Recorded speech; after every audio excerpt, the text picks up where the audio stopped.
We think today's world is rough, but history shows people once lived through punishments that pushed human cruelty to its limits.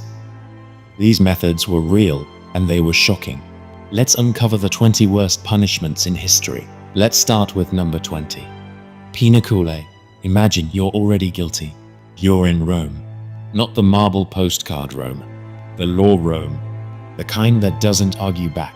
You are a son who killed his father. Or they say you did. That's enough. They call this crime parricide. To them, it's not murder. It's betrayal of blood. Worse, they strip you first. Public. Efficient. No one looks you in the eye. You get whipped. Hard. Not to kill you, to soften you up. Your skin is already failing you. And this isn't even the punishment yet. Here's the rule you learn too late. Rome doesn't rush revenge. It performs it. They pull a wolf skin over your head. You can't see. You can barely breathe. Symbolism matters here. You're an animal now. Wooden clogs go on your feet. Heavy. Awkward. You stumble. It don't help. Then comes the sack. Oxhide leather. Thick. No tearing. They know what they're doing. Inside the sack with you, they shove a dog, a rooster, a viper, a monkey. No explanation. No mercy. Just bodies and panic. You don't fight them. You can't. Your hands are tied. Your mouth is useless. They sew the sack closed. Let me explain something they don't tell you in school. This punishment isn't about what the animals do. It's about where you're going. They load the sack onto a cart pulled by black oxen. Black matters. Everything here means something. Crowds gather. Quiet ones. You are no longer a person. You're a lesson. At the river, they don't hesitate. They push. Cold water hits the sack. The animals go wild. Claws. Teeth. Screaming. Yours and theirs. The leather fills. Heavy. Sinking. Rule number 1. Confess early or die creatively. This punishment is pinacule, and Rome rarely uses it. That's how bad your crime is. By the time Emperor Hadrian shows up centuries later, even Rome decides this is too much. They switch to wild beasts instead. Think about that. You don't get a burial. You get erased. The next is number 19, drawing and quartering. You're about to experience a punishment so brutal and horrifying that it's almost beyond belief. Different place now. England, 13th century. Imagine you are a traitor. That word stretches. It always does. They don't kill you where they catch you. That would be kind. They tie you to a wooden frame, rope tight, splinters biting your back. A horse starts moving. This is called drawing. Your face scrapes stone. Your knees don't last long. Blood marks the road so people know what happens to people like you. At the gallows, you're still alive. Barely. Good. That's the goal. They hang you. Not long enough to finish the job. You're cut down. And here's the part nobody warned you about. They open your body. Right there. Organs come out. One by one. Some are burned in front of you. Yeah. You're conscious for this part. If you aren't, they fix that. Then comes the quartering. Ropes on your arms. Ropes on your legs. 4 horses. 4 directions. They don't pull all at once. Timing matters. Your body gives up before the ropes do. Your pieces are sent to different cities. Gates. Bridges. Walls. You did all the dying. The crown gets the warning effect. And wait, this is where it gets worse. Because this punishment stays legal in England until 1867. Next, you're going east, China. You're tied to a post. They call it linkai, slow slicing. And no, 1,000 cuts isn't a metaphor. If you're still here, you already know most people won't be. Subscribe to Candlelit History. This kind of truth doesn't get repeated for the ones who leave early. Now, let's move to the next number. Number 18, linkai. Linkai, also known as slow slicing or death by 1,000 cuts, was a method of torturous execution practiced in ancient China that spanned centuries, with its use dating back to as early as the 10th century. You're tied to the post, public square. People already ate. Now they're here for this. Your arms are stretched. Rope cuts into bone. Your feet barely touch dirt. You can't shift your weight. That's intentional. And no, this isn't fast. This is measured. A man steps forward with a small knife. Not ceremonial. Practical. Sharp enough to work all day. First cut is shallow. On purpose. Skin only. You flinch. The crowd reacts. Some lean in. Some look away. No one stops it. Let me explain something they don't tell you in school. This punishment isn't designed to kill you. It's designed to keep you alive while killing you socially. They slice again. Shoulder. Thigh. Back. Places that won't end it. Blood runs. Not enough to pass out. They know the limits. The executioner controls time. Not you. Between cuts, they pause. They wait for your breathing to steady. They wait for your body to adjust. Yeah, your body tries to survive this. That's the cruel part. They remove pieces.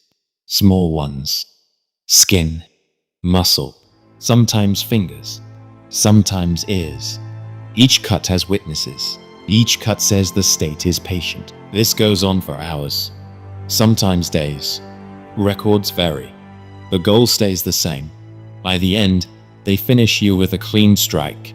Heart. Neck. Mercy, if you want to call it that. Link Eye lasts nearly 1,000 years.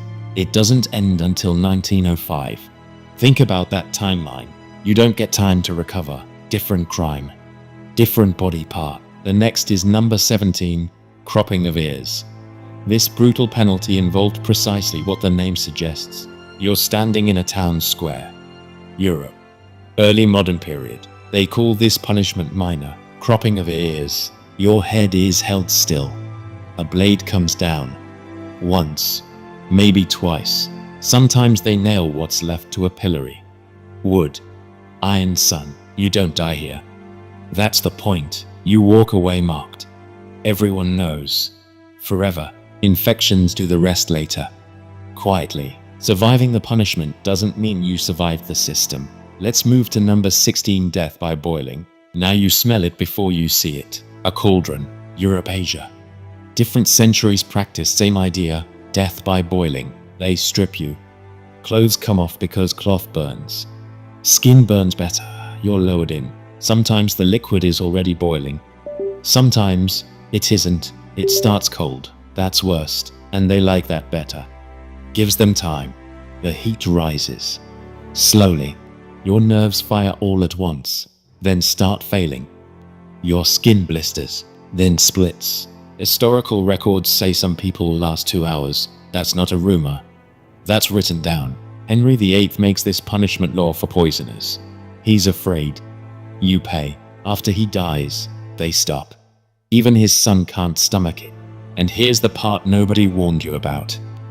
This isn't the worst yet, because next, they turn your body into pieces on purpose. Sword. Here comes number 15. Saw it in half. You're laid out flat. Wood beneath your spine. Rope across your chest. Ankles tied. Wrists useless. They don't gag you.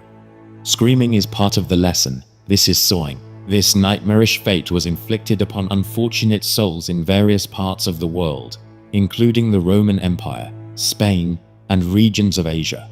They turn you upside down sometimes. That's not tradition. That's strategy. Blood rushes to your head, keeps you awake longer. The saw touches skin, not fast, not clean. Teeth bite, stick, drag. They start between the legs, because that slows death. Because someone figured that out. This is usually where people click away. If you don't want softened history, subscribe to Candlelit History. What comes next is always the part they leave out. Your body shakes. Muscles lock. You try to curl inward. You can't. Every pull is work. For them too. Executioners sweat. Switch hands. Adjust grip. Let me explain something they don't tell you in school. This isn't rage.